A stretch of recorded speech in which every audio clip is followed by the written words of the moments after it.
With an admin account, when you log in, you can make changes to the customers in the system. I'll start by clicking on Menu and then going to Customers here. Here, we can see a list of customers. This button here can be used to create a customer. This customer list is a key part of the system. It is the first building block that lets us know certain things about a property before we get to the invoice stage. It captures the information that we would need to know about individuals associated with the property. Let's go through the different settings when creating or updating a customer. We can go to Available Actions, click this, and click Update Customer. So when we're creating a customer or updating a customer, you'll see that we have some basic information here. Company name, and if this is not a commercial account, we'll put the first name here, and we'll put last name in for the subname. For a commercial account like this, the subname is optional. This element here shows the account type. This answers the key question, is this a commercial account or residential? Why can't the account type be changed here? It's because this customer is already created, already in the system, and there are already some fields and values for this customer that imply that they are a commercial account. If we do need to change the account type, there's a specific way of doing this. We'd have to go back to this page, go to Available Actions, and alter account type. This would delete the commercial account specific data and wait for new information that is required for residential accounts to be entered. We want to make sure that all the information in the system is correct, and so we would never want to have a case where there's information specific to residential accounts on a commercial account, or vice versa.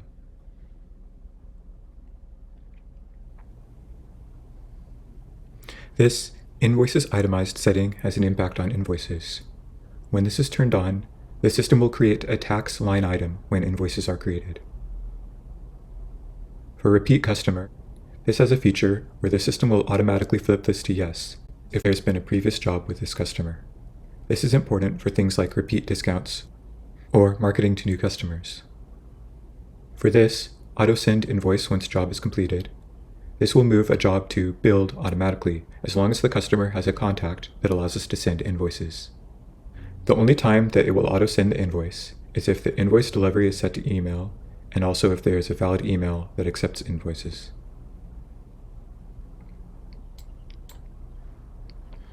Next, there's a section about alerts. We will cover this in a separate video.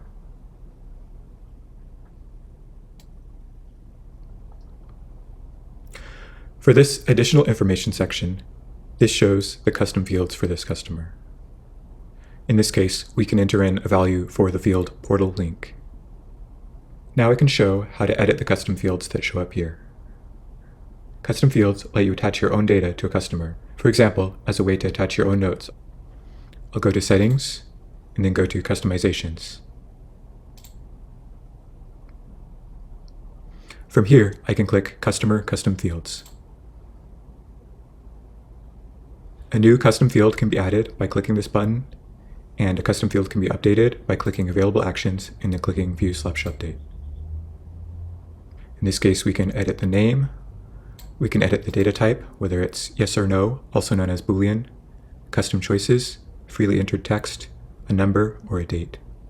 We can set if this applies to residential customers or commercial customers. The custom field can be set as required, which means that when creating a new customer, the system will make you fill it in before continuing. If you had, say, a discount system for residential customers, and you wanted to keep track of customers who've used the discount, we could create a new custom field called Discount Info. We could tell the system to apply this field for residential customers and have it be required. Then, the next time someone enters a new customer into the system, and if it's of type residential, they'll be asked to type in this discount info before they can enter the new customer. Now, I'll go back to the customer that we were updating. We'll talk about some of these tabs at the bottom. First, there's a Customer Documents tab.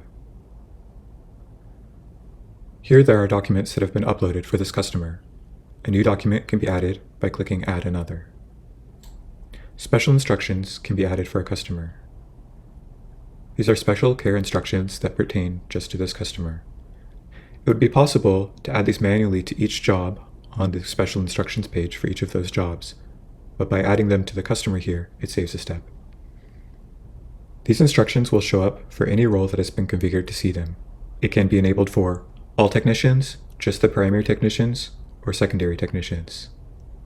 This can be used so that the customer can get information out to the people who need to see it at the time that they need to see it. For example, if you really want to remind a technician of something important, you can add the instruction twice, once at the start, here, and another time at the end.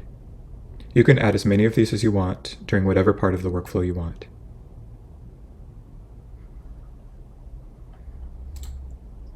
For example, we could select Taking Payment here and add a message that says, if we're taking a payment, make sure that they pay using this method.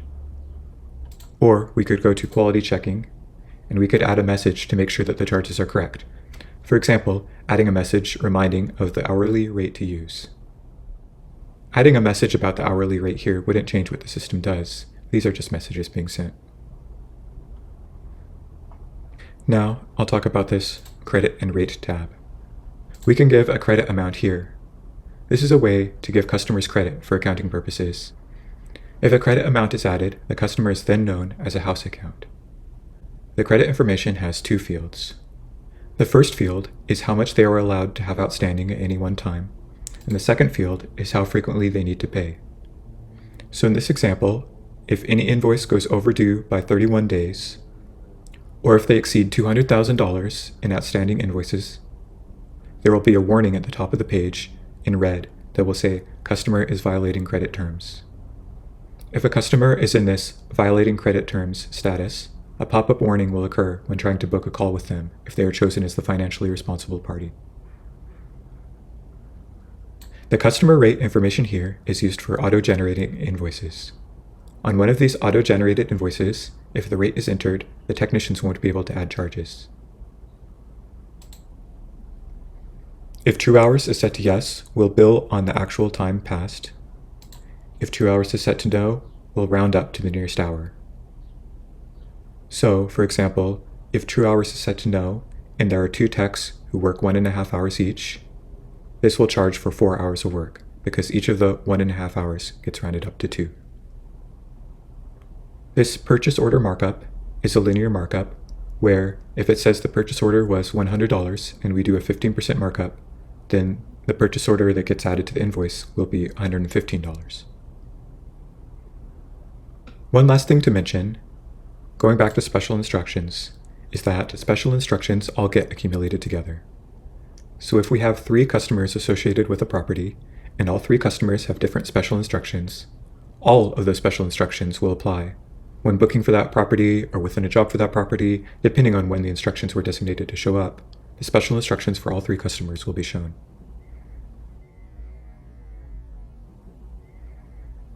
In this video, we talked about creating and updating customers.